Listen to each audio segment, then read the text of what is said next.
Olá, hoje dando continuidade a nossas aulas sobre o reino animal, né?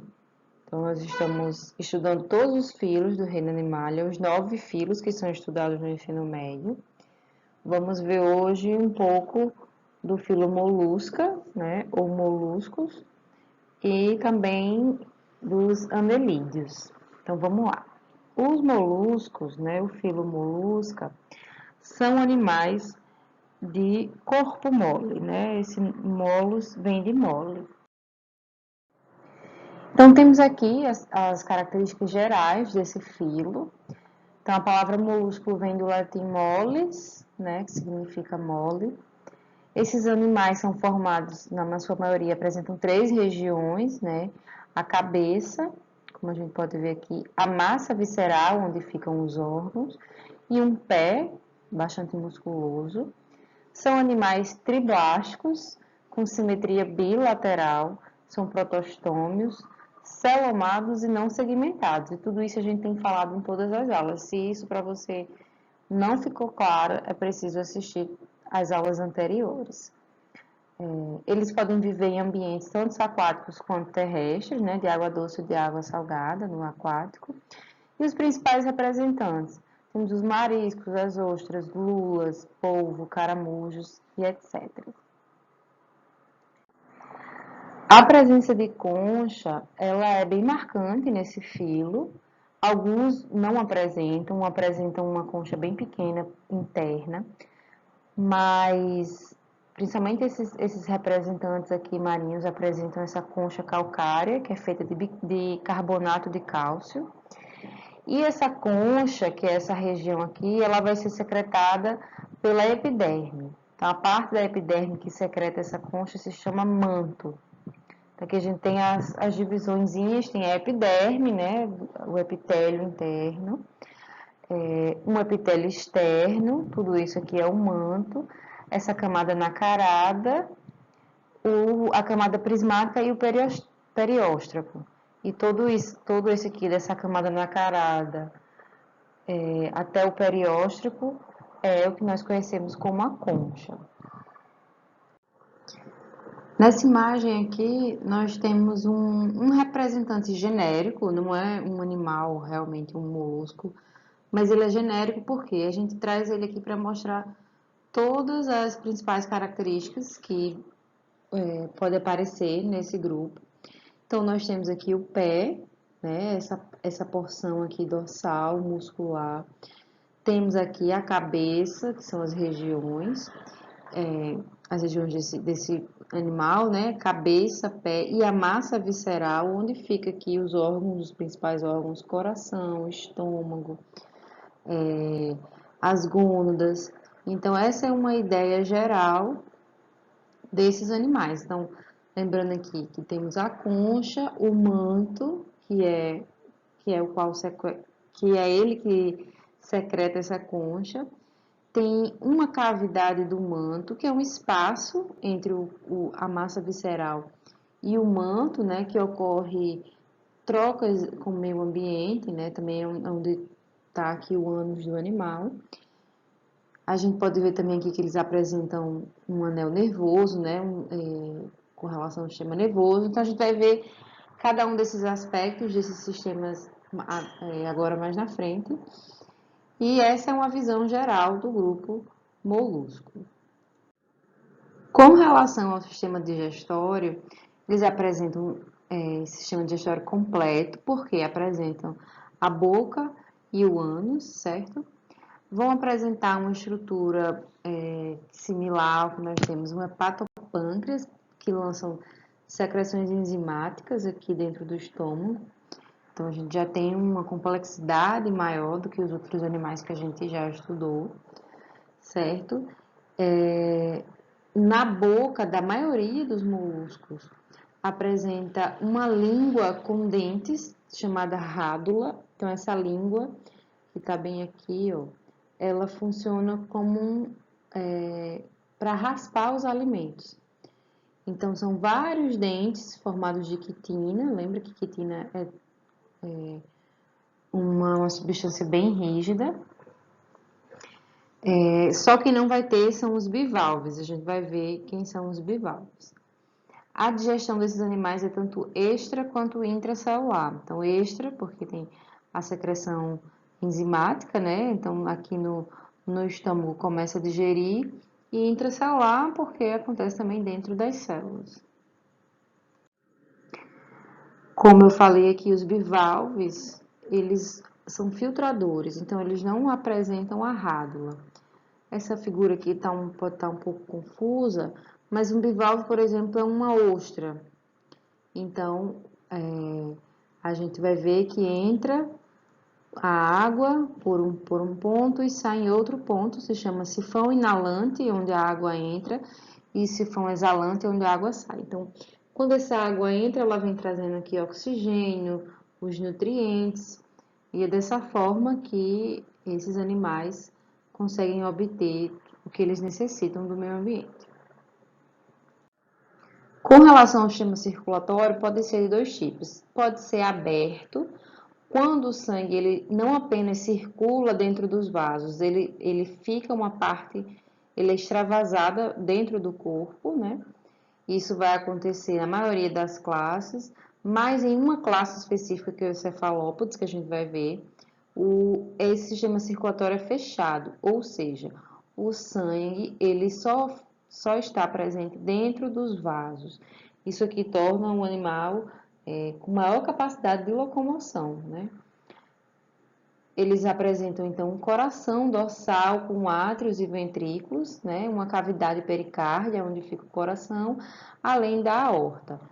Lembrando que o pigmento respiratório que acontece nesses animais é a hemocianina. Em nós, é a hemoglobina. Lembra que é vermelhinha? Aqui, a hemocianina, ela tem um tom entre azulado e arroxeado. A hemoglobina é vermelha. Com relação à excreção, né, esses animais possuem um sistema de excreção que acontece por meio de estruturas chamadas nefrídeos. Então, é importante lembrar isso. São estruturas que vão anteceder a formação dos nossos rins, né? Então, com o passar da evolução, essas estruturas que foram dar origem aos néfrons que tem nos nossos rins. Então, são estruturas especializadas, né, na remoção dos resíduos nitrogenados, que são os resíduos liberados no metabolismo. Então, aqui temos o nefrídeo, também pode ser chamado de metanefrídeo, em alguns locais tem esses dois nomes. Tem o nefridióporo, que é o poro, por onde vai sair essa excreção, certo? E o nefróstoma, que é a ligação aqui com a cavidade pericárdia e com o celoma, é onde vai captar tudo que vai ser excretado para ser então liberado do corpo. Com relação ao sistema respiratório, também tem duas possibilidades. Pode ser branquiais, né, as brânquias, que vai ser no qual? Nas espécies aquáticas, principalmente nas lulas e polvos, ou pulmões. Então, pulmões a gente vai ter quando são as espécies terrestres, né? Temos as lesmas e os caramujos como representantes terrestres. Então, as brânquias, elas vão estar aqui, ó, nessa estrutura verdinha, são chamadas de quitenídeos. Então, brânquias, lembra, né, quem tem brânquias? Peixes. Então, qual desses animais possuem brânquias? Os que estão dentro da água. Os que estão fora da água possuem o quê? Um belo par de pulmões aqui para que aconteça a troca gasosa. E o sistema respiratório está acoplado com o sistema circulatório. Sistema nervoso. O sistema nervoso é ganglionar, né? Então tem gânglios cerebrais com nervos ligados em todo o corpo. Gânglios cerebrais, gânglios bucais, então aqui nessa região tem bastante, a gente tem uma cefalização do sistema nervoso, certo? E vão ter nervos em todo o corpo desses animais.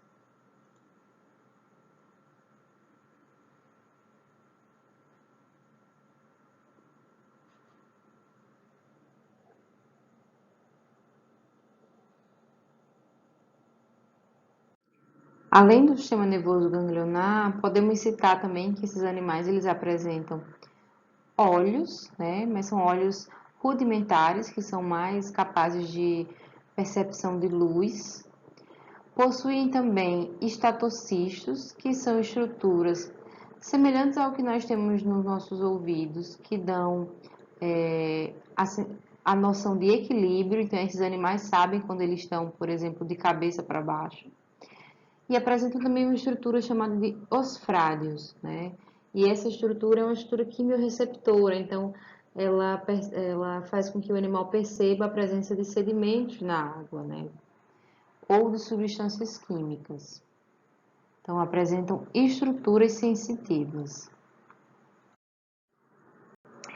Com relação à reprodução, eles apresentam a reprodução do tipo sexuada, ou seja, é preciso 2 indivíduos para que aconteça, podendo ser tanto hermafroditas, lembra, a gente viu hermafroditas lá nos nematelmintos, né?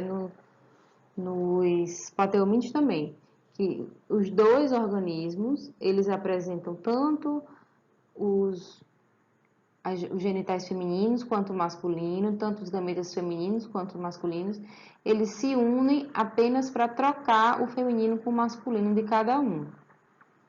Então, os caracóis são hermafroditas, por exemplo, e dioicos são os polvos, os mexilhões. Aqui a gente vê os caramujos, 2 caramujos. Então, não existe o caramujo fêmea e o caramujo macho. Ambos apresentam aqui os gametas femininos e os gametas masculinos, e eles vão apenas trocar entre eles. A ostra, ela pode apresentar um desenvolvimento indireto, ou seja, com a formação de uma larva, certo? Uma larva aqui, ó. Essa larva forma uma ostra juvenil que depois forma uma ostra adulta. Mas a maioria dos animais vai ter o desenvolvimento direto, ou seja, o zigoto, né, aquela célula já vai se desenvolver num pequeno adulto e ali ele vai só crescer. Com relação à classificação, esses animais são classificados em 7 grupos distintos. No ensino médio, é mais cobrado esses 3 aqui, que são os representantes que nós mais conhecemos, que estão no nosso dia a dia, bivalve, que são as conchas, né? As ostras, os mexilhões, cefalópoda, que são lula, polvo, náuplius, tem esse corpinho aqui conhecido, e gastrópoda, que são os famosos caracóis e caramujos. Vamos dar uma olhadinha aqui rapidinho em cada um desses. Os gastrópodes são esse grupo aqui representado principalmente pelos caramujos e lesmas. Então, são tanto terrestres quanto aquáticos, né? Tem umas lesmas aquáticas. Esse nome gastrópode vem porque eles apresentam o ventre nos pés, gastro de estômago, né? Então, o estômago nos pés. Apresentam uma única concha, uma cabeça desenvolvida, além de órgãos sensoriais especializados. Lembrando que eles vão ter aqui a rádula para ir raspando essa folhinha. Os bivalves são esses animais que possuem 2 conchas, né? Bi de 2, bivalves, 2 conchas. E essas conchas estão aqui, ó, são ligadas por ligamentos e músculos, né? Quem já teve a oportunidade de comer uma ostra ou de ver uma ostra sabe que tem um ligamentozinho aqui no meio. Nem todo mundo, não sei se todo mundo já viu, mas eles têm um pé, né? Que eles projetam aqui para fora do corpo para poder se movimentar. Então, a gente consegue ver aqui. Então, eles se movimentam. São tanto de água doce como de água salgada. São animais essencialmente filtradores, então temos aqui, ó, a estrutura por onde essa água entra e sai, que são os sifões. O sifão inalante, por onde a água entra, e o sifão exalante, por onde a água sai. Aqui eu estou dizendo aleatoriamente, não sei qual é qual, certo? Então, basicamente é isso. São duas conchas ligadas por um músculo. Eles vão ter a concha, o manto, a respiração branquial. Além disso, eles são representados aqui pelos mariscos, mexilhões, vieiras e ostras, né? Todos de grande importância para a alimentação. O grupo cefalópoda é um dos grupos mais diferentes, né? A gente sempre viu que eles tinham características diferentes dos outros, então são seres mais complexos. Esse nome cefalópoda vem do fato deles terem a cabeça ligada aos pés. Céfalo é cabeça, poda é pé. São animais marinhos, são os maiores invertebrados conhecidos. Eles se movimentam através de jatos propulsórios, têm grande capacidade de se camuflarem no ambiente e também liberam essa tinta aqui como proteção e para desorientar a presa. Quem são os representantes? Polvos, lulas, sépias e náutilos. Então, são animais que possuem um sistema nervoso bastante complexo e eles têm uma capacidade de aprendizado também bem grande, são animais bem interessantes. Aqui, rapidamente, são os outros grupos, né? A placófora são animais marinhos, né? Esse ade aqui de não tem concha, então eles parecem um verme cilíndrico. Monoplacófora são os que apresentam apenas uma concha. Poliplacófora apresentam 8 peças, 8 placas, uma cabeça reduzida, sem olhos e são marinhos. E a escafoda são esses organismos aqui que ficam enterrados, basicamente, né? Ou seja, eles são bentônicos, não se movimentam. Tem uma concha tubular e são essencialmente marinhos. Com relação à importância, esses animais eles vão apresentar uma importância tanto na questão da alimentação e também da economia, são ricos em proteínas e em vários outros componentes nutricionais, são muito importantes para diversas populações. Também tem a produção, né, e a comercialização das pérolas, que acontece que ela é produzida aqui quando, por exemplo, um grão de areia entra dentro de um bivalve, ele vai secretando várias substâncias aqui, principalmente calcário, para formar a pérola, no sentido de se proteger. Também existem animais desse grupo que estão ligados à doença, como, por exemplo, a esquistossomose. Lembra que era um caramujo lá, que era um vetor da esquistossomose, é um vetor. Além de, como eu citei para vocês, que os cefalópodes apresentam uma glândula no qual eles secretam uma tinta, que é a tinta nanquim, usada industrialmente para escrita e pintura. Então, com isso a gente termina a nossa aula aqui sobre molusco e vamos agora dar continuidade ao nosso segundo filo do dia, que são os anelídeos. Então, os anelídeos são também chamados de vermes segmentados. Risquei o nome aqui. Vamos lá ver quem são eles. Quem são esses animais? Esses animais, eles têm esse nome de anelídeos porque eles apresentam anéis. Então, eles têm segmentos em formas de anéis. Um corpo cilíndrico e segmentado. Segmentado também é chamado de metamerizado. Isso significa que eles têm uma divisão interna. Então, a gente não é que a gente está vendo só essa divisãozinha aqui por fora. Por dentro também, por dentro eles são estruturas individualizadas que formam o organismo, certo? Simetria bilateral, triblásticos, celomados e protostomados. Mais uma vez, se você não sabia isso, você tem que assistir as aulas anteriores. Podem ser de vida livre, terrestres, aquáticos, de água doce, de água salgada. Principais representantes: minhocas, poliquetos e sanguessugas. Temos aqui, então, um representante de uma minhoca, né, para a gente ver um pouquinho da estrutura corporal desses animais. Então, nós temos aqui os segmentos, nós podemos observar que é a boca, aqui então é o ânus. Podemos ver um sistema nervoso, aqui por esse cordão nervoso ventral, os músculos, vasos, então tem sistema circulatório. Temos a presença de intestino, de moela, estômago, esôfago, temos uma faringe.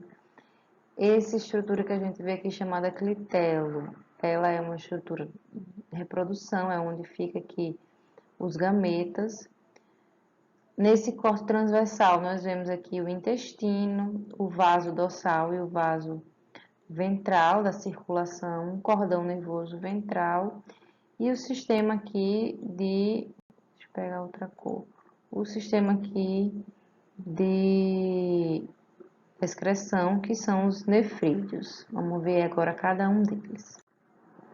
Sistema digestório. Sistema digestório extracelular, certo? O tubo digestivo é completo, ou seja, ânus e boca, estendendo-se por todo o corpo, né, por toda a região, diferenciado como em faringe, esôfago, intestino e ânus. Alguns animais, como é o caso da moela, como é o caso da minhoca, pode ter moela. Além de moela, também um papo, porque não sei, né, se vocês já sabem, mas as minhocas elas se alimentam do solo. Então, quando ela vai se alimentar do solo, entra o que aqui? Entra pedras. Então, aqui fica a moela e o papo, e essas pedrinhas vão ajudando aqui já na digestão dos alimentos. Com relação ao sistema circulatório, a gente tem esses animais apresentam um sistema circulatório fechado, né? Então, o sangue só corre por dentro de vasos sanguíneos. E esses vasos sanguíneos e ramos laterais estão em cada segmento desses animais. Apresentam também corações laterais pulsáteis, como a gente pode ver aqui na imagem, e o sangue possui pigmentos respiratórios. No caso dos oligoquetos, que são as minhocas, a hemoglobina é o pigmento respiratório. Com relação ao sistema excretor, já também falamos. Eles apresentam estruturas chamadas metranefrídeos ou nefrídeos. Então, é um par em cada segmento, ó, que tem cada segmentinho aqui, vocês estão vendo. Então, tem um, dois, certo? E cada parzinho desse vai apresentar. Esse aqui é um nefrídeo, esse aqui é outro. Um nefróstoma, que é por onde entra, o nefroducto, que é por onde é transportado, e o nefridióporo, que é por onde sai. E eles excretam amônia. O sistema respiratório presente nesses animais vai variar de acordo com o hábitat. Então, por exemplo, pode ser através de brânquias, né? Se esse animal ele vai estar presente aonde? Na água. Quem são esses? Por exemplo, aqui, os poliquetos, certo? E a respiração é cutânea, ou seja, há uma troca gasosa através da pele. Então, aqui a gente tem a pele e na pele ocorre a troca gasosa. Nos animais terrestres, né? Que são minhocas e sanguessugas. Então, se diz cutânea ou por difusão. Sistema nervoso. O sistema nervoso desses animais, dos anelídeos, é formado por um cordão ventral, como a gente pode ver aqui, um cordão ventral. Então, ele segue aqui em todo o ventre desse animal, e um par de gânglios em cada segmento. Então, por isso que diz que os animais são segmentados, porque eles têm, cada segmento tem de tudo um pouco. Também na região anterior vai ter um gânglio cerebral, né, que funciona como um cérebro primitivo. Com relação à reprodução, temos tanto a reprodução sexuada quanto a assexuada. Deixa eu mudar aqui. A assexuada ela é mais rara, então alguns poliquetos vão fazer um tipo de bipartição, eles vão se dividir, né? Uma partição do corpo, chamada de esquizogênese. Então, como a gente vê aqui, eles vão sofrer uma divisão, várias divisões, e cada pedacinho desse pode dar origem a um novo corpo. Isso é mais raro. O mais comum é a reprodução sexuada. Então, minhocas e sanguessugas são hermafroditas, como eu comentei com vocês. Os hermafroditas são quando os indivíduos eles apresentam ambos os gametas femininos e masculinos. Além disso, o desenvolvimento deles são diretos. Então, como acontece aqui? O clitelo é onde tem os gametas. Então, acontece a troca de espermatozoide de um com o outro, certo? A liberação do óvulo vai acontecer aqui nesse clitelo, e em seguida forma um casulo. Acontece aqui a fecundação, e depois esse casulo ele é liberado com os ovos, e aqui o desenvolvimento externo. Aqui vão liberar então pequenas minhoquinhas no ambiente. Com relação à classificação, a gente já tinha visto algumas palavras por ali, mas vamos lá. As três principais classes que esses animais que os anelídeos são divididos são a classe Erudínea. Basicamente, significa que são animais sem cerdas e com ventosa. Quem são eles? São as sanguessugas, também utilizado em alguns tratamentos médicos, né? Principalmente na parte oriental do nosso planeta. Oligoqueta, que são os animais com poucas cerdas, então queta é cerda, oligo é pouca. São as nossas queridas minhocas. E a poliqueta, queta é cerda e poli é muito. São animais com muitas cerdas, que são esses animais aquáticos aqui chamados nereidas. Os oligoquetas são as nossas minhoquinhas. Vivem em ambientes terrestres úmidos, então eles têm uma pele sensível. Lembra que eles fazem a troca gasosa aqui pela pele, então eu preciso sempre que esteja úmido, porque se ficar ressecado eles não conseguem sobreviver. Também podem viver em ambientes aquáticos de água doce. Não possuem as cerdas ou parapódios, ou muito poucos, né? São os oligoquetas. E eles vivem fazendo galerias no solo. O principal exemplo que a gente tem são as minhocas. As galerias são que eles vão passando e vão cavando os espaços aqui no solo. A classe poliqueta, né, são as nereidas, como eu falei, essa espécie aqui.